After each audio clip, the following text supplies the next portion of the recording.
testimony here today and for the quality work you've done to strengthen our financial systems. I want to focus on technology, particularly certain sectors. With the incredible power of modern computing and the internet, we're entering into a new era of innovation. Currently, blockchain is transforming our financial systems, cybersecurity, and how entrepreneurs and startups are able to raise capital. As the rest of the world speeds ahead to take advantage of this new technology, the U.S. is now lagging behind heavily due to regulatory certainty issues that the market needs to protect consumers, empower innovators, and entrepreneurs. My colleagues and I, including Josh Gottheimer, Tulsi Gabbard, Ted Budd, and others that aren't on the committee, Darren Soto and Scott Perry, introduced a bill yesterday that would provide regulatory certainty the U.S. needs to take advantage of this thriving sector. Mr. Solomon, I'm going to read an excerpt from an article that recently caught my attention. Quote, Goldman Sachs planned to establish a crypto-focused unit by the end of 2018, as reported by Bloomberg in December last year. However, on September 5th, Business Insider reported that unnamed sources said the firm is scrapping crypto trading desk plans due to an unclear regulatory environment in the crypto industry. Mr. Solomon, why did Goldman Sachs initially choose to open a crypto trading desk? The first article wasn't correct. Like others, we're watching and exploring and doing work in terms of trying to understand the cryptocurrency market as it develops. We have some clients that have certain functionality that we've engaged with them on, clearing physical futures. But other than that, we never had plans to open a cryptocurrency trading desk.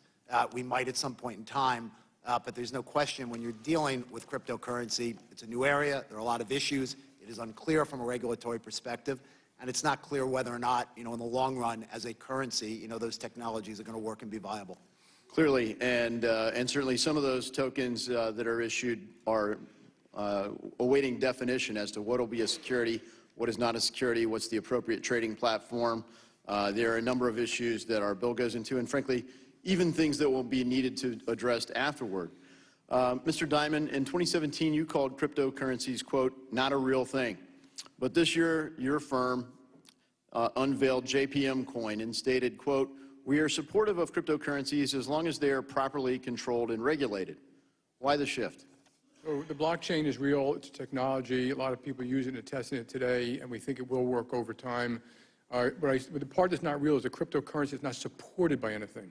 There's no value behind it other than what the next person will pay for it. And they have serious issues about that.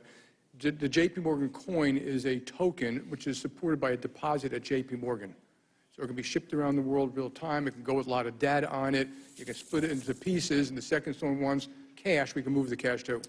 So the settlements will happen almost instantaneously, and there will be a blockchain distributed ledger.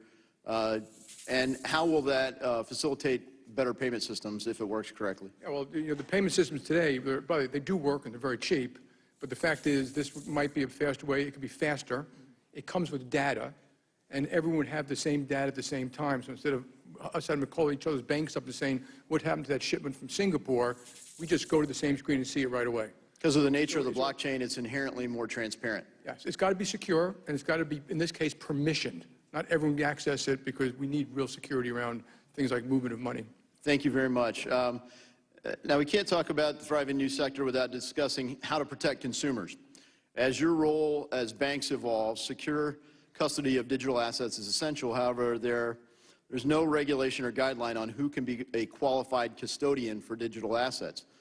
Mr. Schwarf, in looking at your policy regarding cryptocurrency on your website, BNY Mellon cites lack of regulatory clarity as a barrier to providing custody for digital assets. Can you expand on this statement and highlight any other regulatory hurdles you're facing in this space?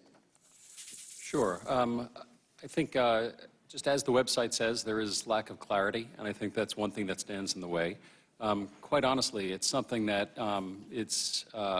cryptocurrencies are very early in their existence. They're not significant today to speak of in terms of being used as a real currency to move value. And so we're actively thinking about what we want to do.